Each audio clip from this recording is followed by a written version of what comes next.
Do you need to be able to send and receive your HostGator hosted emails through your Gmail account? In this video, I'll show you how to configure Gmail to send and receive emails from your HostGator hosted email account. There are two steps to this process. The first involves adding your email account to send emails through Gmail. And the second step is to add your email account in order to receive emails through Gmail. Okay, let's get started. Okay, if you haven't already, log into your HostGator account and your Gmail account. If you need to, just pause this video while you do that and then come back.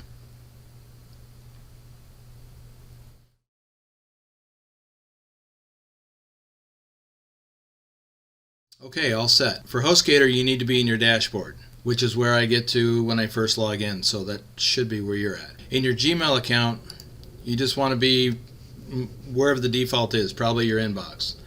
Go up here into the top right corner, look for this gear-shaped icon, and this is for the settings. Click on that, then click on See All Settings.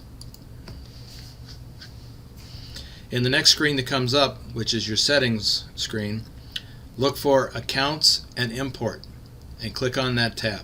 Down here where it says Send Mail As, you want to click on Add Another Email Address.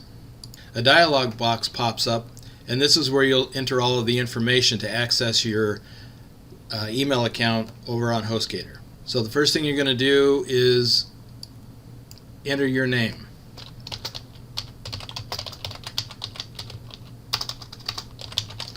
And that's either going to be your business name or your own name, depending on how you want to appear when someone receives an email from you. The next thing you're going to do is enter the email address that you're accessing. And what I've put in here is name@yourdomain.com, but you would actually put in your email address. Check to make sure that the Treat as an Alias checkbox is checked, and click Next.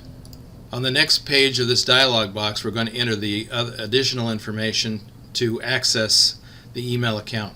The first item to configure is the SMTP server. HostGator uses the format mail.yourdomainname.com, whatever that is. Username is going to be the email address. The next item to enter on here is your password. And this is going to be the password for the email account that you're accessing, not your HostGator account password and not your Gmail account password.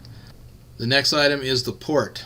This is going to be secured connection, and the correct port to use is 465. When you make that change, this will change, so we're going to do a secured connection using SSL. You want that to be the case.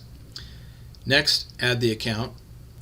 Now that we've configured everything, Gmail has now sent an email to your new email account. So we need to go there and find that email, open it, and then find the confirmation code to put into this box. So we'll switch over to HostGator, and over here on the right side under Control Panel, look for Email Accounts, click that.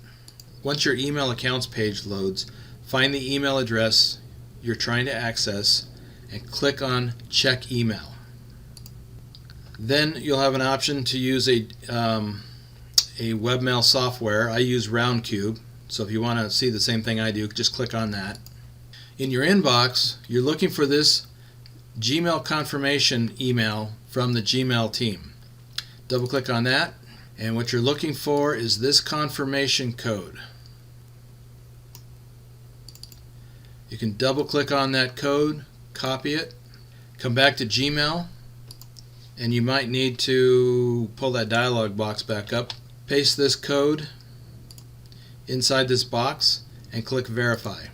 Now under Send Email or Send Mail As, the new email address is here, along with the label that I assigned it earlier.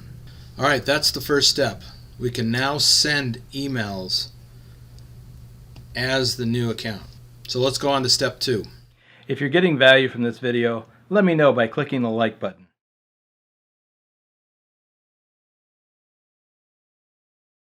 To use Gmail to check email in your HostGator email account, you come down here to Check Mail from Other Accounts and click on Add a Mail Account. We get that dialog box up again, or one similar to it.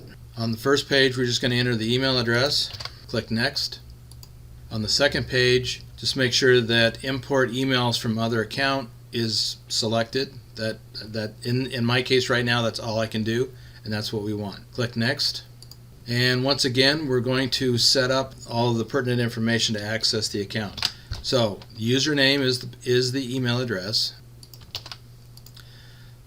The password is the password for that email account. And the POP server is mail dot, whatever your domain name is, .com or whatever it is. Over to the right of that, under port, you want to select 995.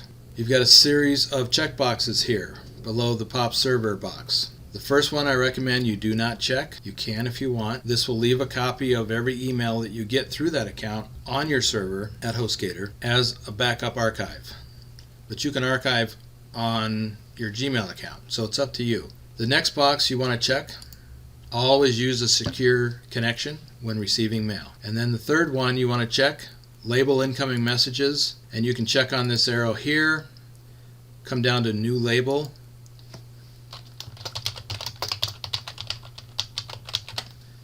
and enter the new label name. It could be just Prism, or it could be the full business name. You'll see how this comes into play in just a little bit. And I do not recommend checking the last one. Once you're ready, click Add Account. Now if you look down here, Check Mail from Other Accounts, you can see that there's now a new email address here. And it says Checking Mail. Well, let's just go to the inbox. And there is that Gmail confirmation email that we looked at HostGator. So now it's visible here. It has been pulled in to Gmail and it is no longer at HostGator. So we have set everything up, but let's do a test message now. So click on Compose, and down here in the top line where the message is coming from, now you can select. In this case, I'm going to come down here and select my business name, and I'm going to send it to myself, to my personal account. I'm going to call it test message.